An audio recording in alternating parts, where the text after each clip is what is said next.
A'udzu billah, bismillah, walhamdulillah, wa syukurillah, wa ni'matillah. Ashhadu an la ilaha illallah wahdah, sadaqa wa'dah, wa nasara 'abdah, wa a'azza jundahu, wa hazamal ahzaba wa'dah. Allahumma salli ala sayyidina Muhammad abdika wa nabiyyika wa rasulika nabiyil ummi wa ala alihi wa sahbihi wa sallim taslima biqadri azamati dhatika fi kulli waqtin wa hin. Faya ayuhan nas ittaqullaha haqqa tuqatih wa la tamutunna illa wa antum muslimun. Wa qala Allah ta'ala fi kitabihil karim, A'udzu billahi minasy syaithanir rajim. Walillahil masyriqu wal maghrib, fa aynama tuwallu fasamma wajhullah, innallaha wasi'un 'alim. Wa qala aidan, wa man kana fi hadhil a'ma fa huwa fil akhirati a'ma adallu sabila. Ma'asyiral muslimin, sidang salat Jumat yang berbahagia, alhamdulillah, puji syukur atas rahmat dan fadlnya Allah subhanahu wa ta'ala, maka tak ada kata lain yang keluar dari lisan kita adalah alhamdulillah. Allahumma sholli ala sayyidina Muhammad wa ala alihi wa sahbihi wa sallim. Salawat serta salam semoga tercurahkan kepada beliau baginda Rasulullah sallallahu alaihi wasallam, kepada keluarganya dan para sahabatnya, wabil khusus para hadirin kaum muslimin. Mudah-mudahan kita selalu dapat syafaah, baik syafaah di dunia ini maupun syafaah di yaumil akhirah.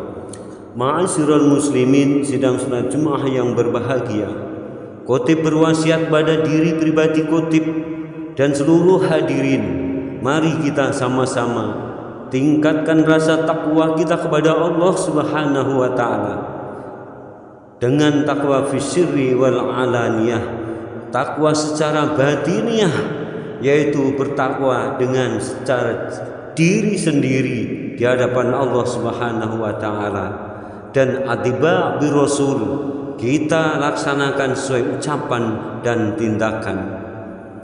Ma'asyiral muslimin, sidang salat Jumat rahimakumullah, kita ini sebagai umat Rasulullah sallallahu alaihi wasallam haruslah kita attiba bi rasul dengan sungguh-sungguh, karena hidayah itu datangnya adalah dari Allah Subhanahu wa ta'ala. Pada suatu saat Rasulullah sallallahu alaihi wasallam saling duduk bersama-sama sahabat. Ada salah satu sahabat yang berdoa, alhamdulillahilladzi hadzani min ummati Rasulullah sallallahu alaihi wasallam. Alhamdulillahilladzi hadzani ummati li Muhammadin sallallahu alaihi wasallam. Tentu hidayah ini mutlak dari Allah. Suatu ketika kita ini datang hadir di hadapan Allah Subhanahu wa ta'ala dalam rangka melaksanakan, yaitu sholat berjamaah di dalam masjid Nurul Jannah ini. Bukan upaya kita, bukan usaha kita, tentu bukan kekuatan kita. Kita menanggalkan kegiatan kita sejenak, itu pun karena hidayah dari Allah Subhanahu wa ta'ala. Kita lahir di dunia tidak pernah berdoa bahwa kita agar menjadi suatu orang yang beriman, menjadi orang yang paling beriman dan beragama Islam. Ternyata dengan hidayah Allah itu kita bisa mendapat hidayah dari Allah Subhanahu wa ta'ala. Ma'asyiral muslimin, sidang salat Jumat yang berbahagia, mari kita tengok sejarah para nabi kita Nabiullah Ibrahim alaihissalam berjuang penuh dengan penderitaan, hari demi hari, bulan demi bulan, tahun beribu tahun, bahkan ratusan tahun. Nabiullah Ibrahim alaihissalam agar mengajak umatnya untuk menjadi iman. Akan tetapi yang terjadi adalah Nabiullah Ibrahim itu sendiri tidak bisa memberikan hidayah dari orang tuanya sendiri. Masyarul muslimin sidang salat Jumat yang berbahagia, Nabiullah Nuh alaihi salam selalu berdakwah agar mengajak umatnya beriman kepada Allah. Ternyata Nabiullah Nuh alaihissalam tidak bisa memberikan hidayah putranya sendiri. Maka dari itu sungguh beruntung kita ini bisa hadir, bisa memenuhi panggilan Allah. Ini seakan-akan memang inilah hidayah dari Allah Subhanahu wa ta'ala. Nabiullah Lut alaihissalam berdakwah dengan tekun, siang malam selalu mengetuk-ketuk pintu. Akan tetapi Nabiullah Lut alaihissalam tidak bisa memberikan hidayah kepada istrinya sendiri. Nabiullah Musa alaihissalam berdakwah, berjuang dari kata-kata yang sangat sopan dan sangat bijaksana, bahkan sampai kata-kata kasar, mendeklarasikan perang. Ternyata Fir'aun juga tidak bisa mendapat hidayah dari Nabi Musa alaihi salam. Rasulullah sallallahu alaihi wasallam, Nabi yang paripurna, yang kamil wa mukamil, berjuang siang malam penuh cacian, penuh maki-makian, selalu diketuk setiap pintu umat agar untuk beriman kepada Allah Subhanahu wa ta'ala. Akan tetapi Rasulullah sallallahu alaihi wasallam tidak bisa memberikan hidayah kepada pamannya sendiri, yaitu Abu Lahab. Bahkan sebuah satu tafsir menyatakan Rasulullah sallallahu alaihi wasallam dalam masa hidupnya jarang sekali membaca surah Al-Lahab, karena di saat Rasulullah membaca surat Lahab, Rasulullah sallallahu alaihi wasallam mencucurkan air mata. Begitu sedihnya baginda Rasulullah sallallahu alaihi wasallam.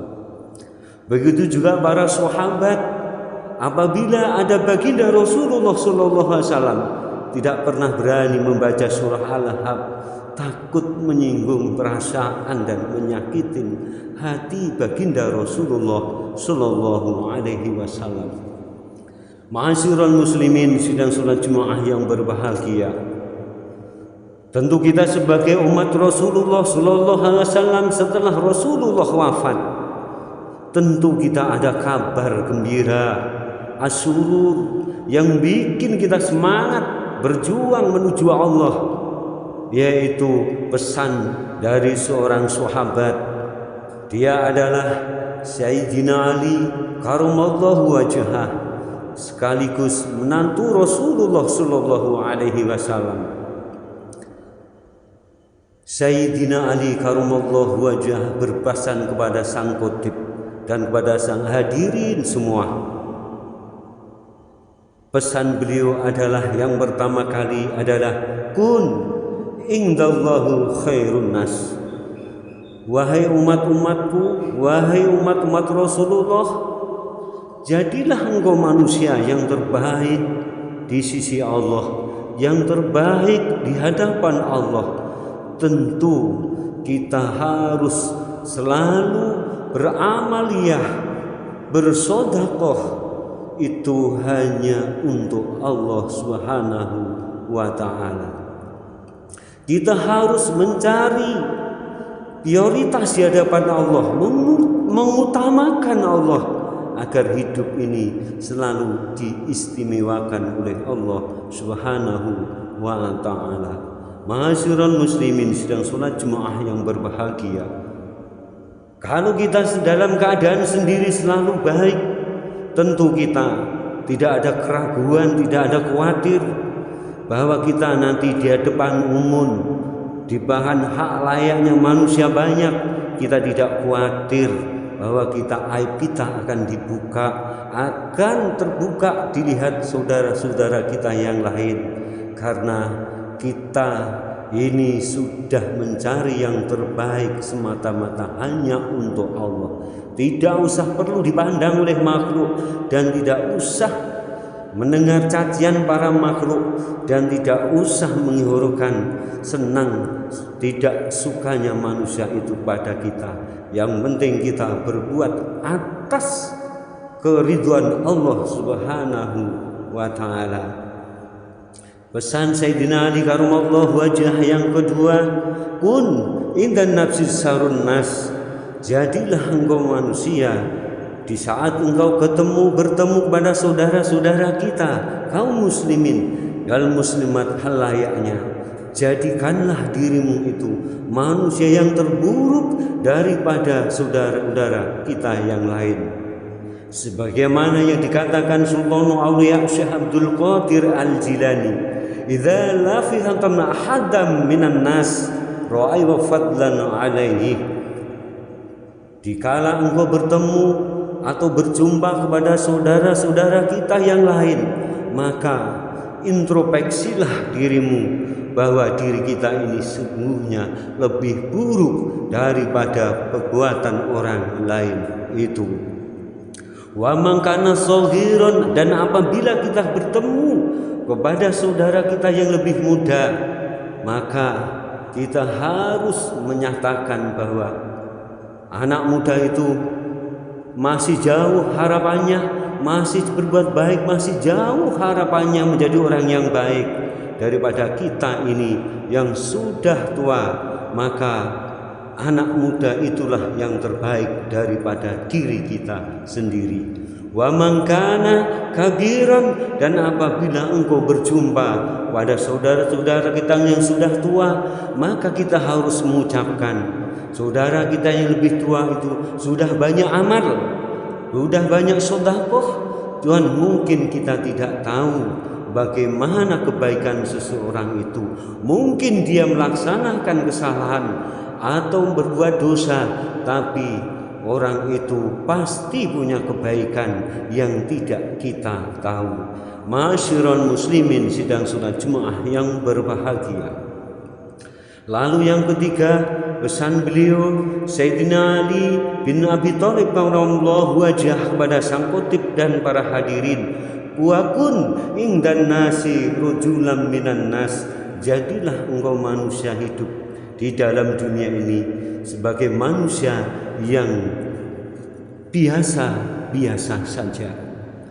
Apabila kita ditakdirkan Allah Subhanahu wa ta'ala menjadi seorang kiai, tentu juga harus menjadi seorang kiai yang sederhana dalam kehidupan.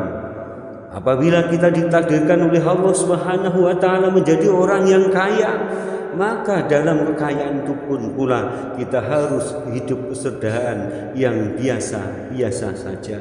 Begitu pula sebaliknya, apabila kita ditakdirkan oleh Allah menjadi orang yang termiskin, orang yang fuqara, orang yang dhaif, tentu kita juga jangan ada rasa khawatir, jangan ada rasa bahwa kita ini hidup merasa terpenjara dan kita hidup itu menjadi orang miskin itu. Inilah qada takdir Allah yang terbaik.